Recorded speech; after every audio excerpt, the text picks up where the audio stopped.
뿌리 질문에 대답하는 방법 셋 어원 찾기.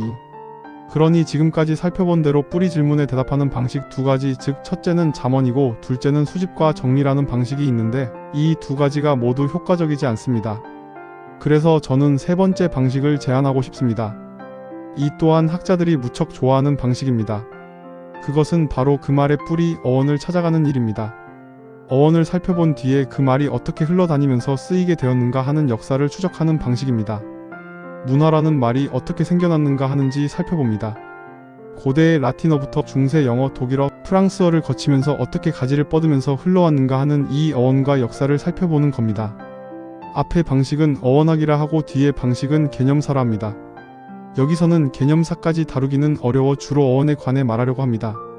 오늘의 주제는 인문이란 무엇인가입니다.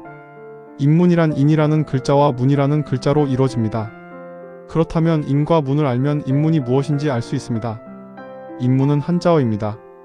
그러니 한자로 어떻게 쓰는지 보아야 합니다. 인이라는 글자는 앞서 말했듯 이렇게 씁니다. 너무 쉬운 글자이고 많이 보는 글자입니다. 한자는 대상을 본떠 그림으로써 만들어지기 시작합니다. 이 글자는 당연히 사람의 모습을 그린 겁니다. 한자의 기원과 갑골문. 이 글자는 2000년쯤 됐습니다. 소전체라고 부르는 글자입니다. 더 이전으로 거슬러 올라가면 금문이라고 합니다.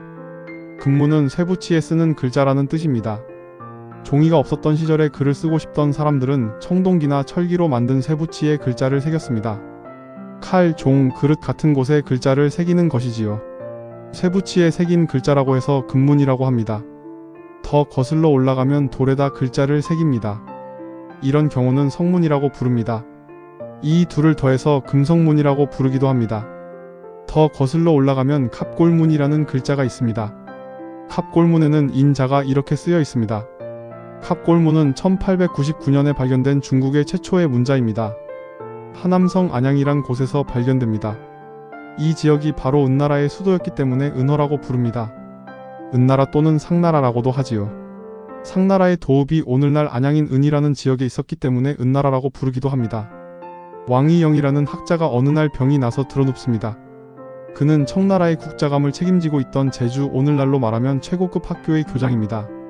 그는 골동품을 수집하고 금석학을 연구하는데 조예가 있었습니다. 집안 사람들이 그의 병을 고치기 위해서 수소문해 보니 안양에 가면 용환 의원이 많다는 말을 듣습니다. 거기서 약을 사다 먹으면 만병이 낫는다는 겁니다. 그래서 찾아가 보니 아닌 게 아니라 질비한 한약방에서 만병통치약을 팔고 있습니다. 그래서 이게 뭐냐고 물으니 용골, 그러니까 용의 뼈라는 겁니다. 용골을 사다가 왕이영에게 보여주니 그 위에 글자가 쓰여 있습니다. 왕이영은 일어나 안양으로 달려가 이 뼈들을 모읍니다. 그런데 이미 많은 용골을 사람들이 다 가루로 만들어 먹어버렸습니다.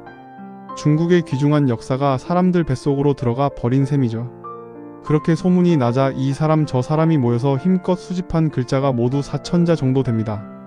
바로 이 글자를 갑골문이라고 합니다. 우리가 지금 쓰는 한자의 원형을 갑골문을 통해서 알 수 있습니다. 갑골문의 갑은 거북이 배 껍질이고 골은 동물의 뼈입니다. 주로 소의 어깨-쭉지 뼈를 썼습니다. 둘 다 평평하고 재질이 딱딱해 글자를 쓰기 좋았을 겁니다. 이 나라 사람들은 큰일이 있을 때마다 하늘의 제사를 지냅니다. 하늘의 뜻을 물어보고 결정하려는 겁니다.